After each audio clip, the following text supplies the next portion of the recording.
Hello there, this is Matteo. I am co-author of Fabula, the most sold tool for writers and screenwriters all over the world, and I'm gonna tell you how to use it. So, Fabula is a deck of cards. It's super easy to use. You basically can place them wherever you want, on a wall, like I did, or you can use a separé. Some of our users do that, or you can use tables or the floors. And it's super easy because all the cards are like, it's like a canvas with boxes that you can fill with post-it. So I'm gonna teach you how to use it for your stories. So let's go. Fabula is made of 3 phases. Okay, the blue cards are the assets. So it's like a sort of a brainstorming that you can do before actually writing the structure of your story. Then you have the orange cards, and they are the hero step. So these are for developing the stories of your main characters. It's based on the hero's journey, but we are gonna go to that. Okay. Then we have the black cards, and those are, it's called the editing. So it's when you edit the sequences that you built with the orange cards. So, first thing first. Okay, the assets are, as I said, the most important elements of your story. So you start with heroes. So the hero is the main character of your story. In this case, I was writing The Matrix, okay, yeah. And there is Neo, okay, so he is the hero of the story.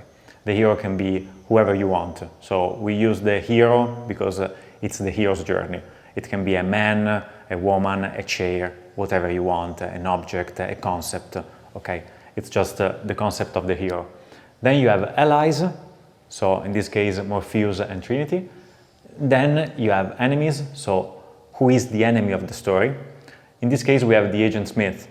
But if you think about The Catcher in the Rye from Salinger, the enemy is not a person, it's the fear of growing up. So it's very important to understand who the enemy is or what the enemy is. Otherwise, when you are going to go to the central trial in the hero's journey, you're going to have some difficulties in writing your story. Then you work on magical objects, so if you have some objects that are really important to propel the story. On the narrator, subplots, if you have one, then the form that you are going to use to write your story, concept and theme, and the space. And around this card you can place maps or images that can create like the atmosphere of the space that you are writing about. Very important if you're writing fantasy, for instance. Then with the orange cards, we are developing the real stories of the characters. So, this is based on the hero's journey, one of the most important narrative structures out there. Most of the movies and books are based on that. And so we have the hero in the ordinary world, so at the beginning of the story. Then there is always a call to action. In The Matrix is the white rabbit, no, follow the white rabbit. Then there is the anxiety of the call, the mentor's aid. Then there is a threshold, okay? Usually it's like really a moment, a physical moment. If you think about The Lord of the Rings, the moment when the hobbits are arriving to a field, they really say, we've never gone this far. And then they enter the new world. In the new world, the hero is gonna meet allies, the enemies, is gonna understand what's really about this new world, the world of the adventure. Then there are trials, the fulfillment, when the hero really finds himself or herself to be the hero. Then there is always a nightfall, so this is like a comeback of the enemy. So the enemy usually was away for a little bit, and then he comes back again. In the case of The Matrix, it's the moment when Morpheus is taken. So Neo has to decide, am I gonna be the hero or not? And he's gonna be the one. So there is the central trial, the face-off with the enemy, and we come back to the thing that if you don't know who the enemy is, then you are gonna have serious problems here. Then there is always an outcome, and at this point, if the story finishes here, it's like that feeling that you have with Jurassic Park 3. So it's the moment when there are all the dinosaurs, people running away, and then suddenly it's finished. And you're like, okay, so what?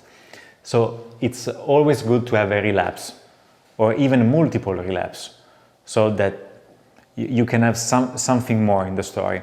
And usually at that point you have a resurrection. In the case of the Matrix, there is really a resurrection of the hero. And then you have the conclusion. Now, on the first line, so this is a canvas. On the first line, you work on the first main character of your story. And if you only have one main character, so for instance, in the Matrix, you're done. It's okay. But let's say that you have more than one main character. So for instance, you are writing a thriller.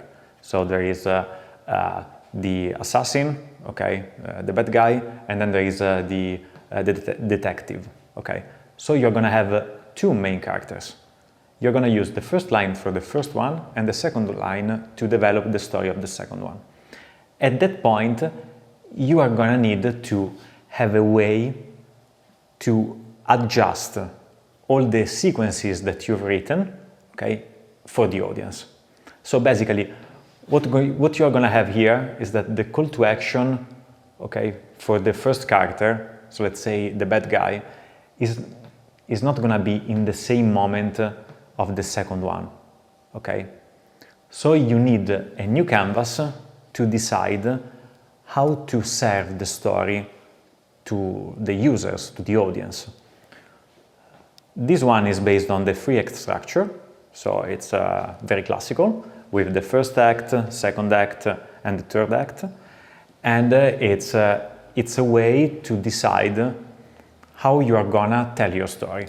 So basically, here is how the story happens, and here how the story is told. And you have two lines also here, so the order of the events. For instance, when there is the catalyst, you have to decide which are the sequences that are very important for the audience to propel the story, to have the feeling of, wow, the story is starting, you know, really. It can be the call to action of the first character, or maybe not, or maybe of the third character. Okay, it's up to you to decide. And then there is the conflicts evolution. So on the second line, what you can do is to understand when the conflict with the mother or the father or with the fiancé starts and when it finishes. Okay. So, to have a little recap. Super easy, brainstorming, asset card, some elements of your story, the main elements actually.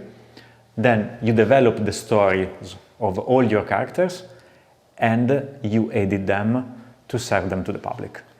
And you are good to go with your stories.